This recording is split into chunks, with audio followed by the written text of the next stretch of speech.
the Business of Creativity podcast, brought to you by Adrian Silas. Welcome back to the Business of Creativity. I'm Adrian Silas, and in this episode, we're diving into one of the trickiest, most uncomfortable topics in any creative business: charging what you're worth.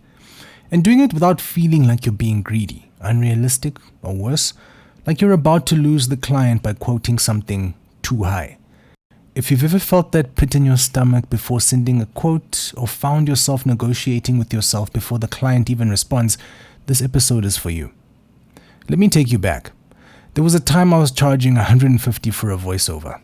Yes, $150. That's not even $10. And back then, I thought, well, I'm just starting out. I don't have a deep voice, I'm not in America, I'm not a proper voiceover artist. So I played small because I thought that's where I belonged. But here's the truth. Clients don't pay you based on your insecurity. They pay you based on the value you bring and how confidently you present that value. And when I started treating myself like a professional, my clients did too. So, what changed? First, I realized that my skills weren't random. They were built over years of writing, recording, mixing, storytelling, listening, adapting. That's value. I also realized that my voice, the one I thought wasn't deep enough or radio enough, was actually relatable. It wasn't booming, but it was trustworthy. It wasn't flashy, but it was consistent. And guess what? That's what a lot of clients actually want. I didn't need to be the perfect voice. I just needed to be the right voice for the right jobs. Second thing that changed, my offer. Instead of selling just my voice, I started offering solutions. You need a narrated explainer? I've got you. You need the audio cleaned, leveled, background noise gone? Done. You want it delivered within 24 hours in multiple formats? No problem. Suddenly, I wasn't just a guy reading a script. I was a freelance business. I was a one-person post-production unit. That shift in positioning allowed me to raise my Fiverr rate from 150 Rand to over 700 Rand for the average job, with some gigs hitting 1,200 Rand or more, depending on the word count and extras.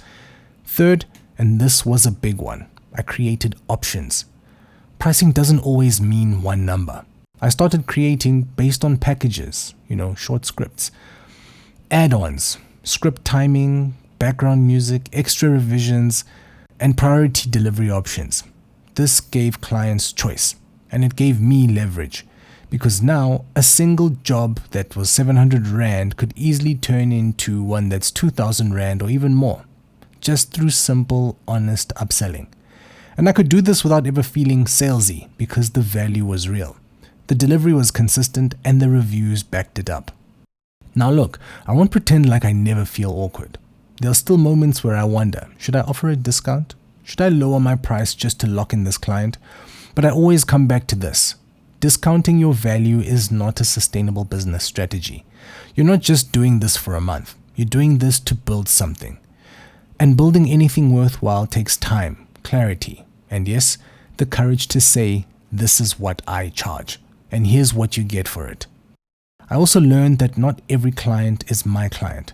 Some people want the cheapest option. They'll go to someone charging $5 and disappear the moment you mention a realistic rate. That's okay. My goal is not to be the cheapest. It's to be the most trusted.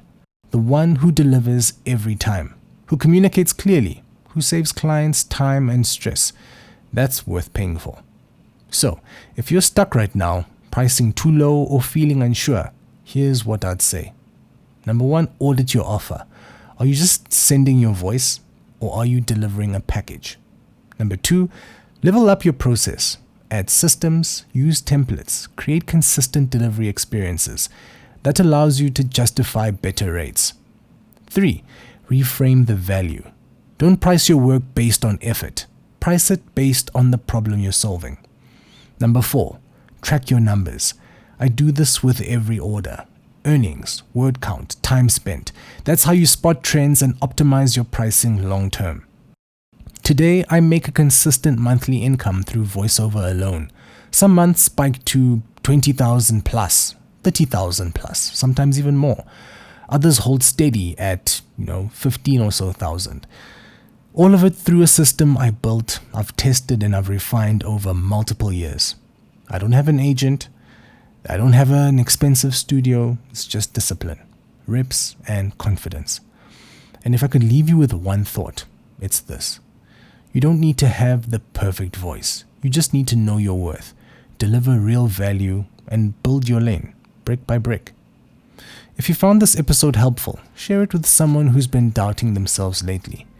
If you're ready to upgrade your voiceover business, I'll be opening up coaching slots soon. You can find the details at silasbeats.com or in the description below. And if you haven't yet, go back and listen to episode 1, where I unpack how I built my creative business from scratch. Next week, we're talking about the power of no, and why saying no might just be the best growth strategy you'll ever use. I'm Adrian Silas. This is the business of creativity. Talk soon. Peace.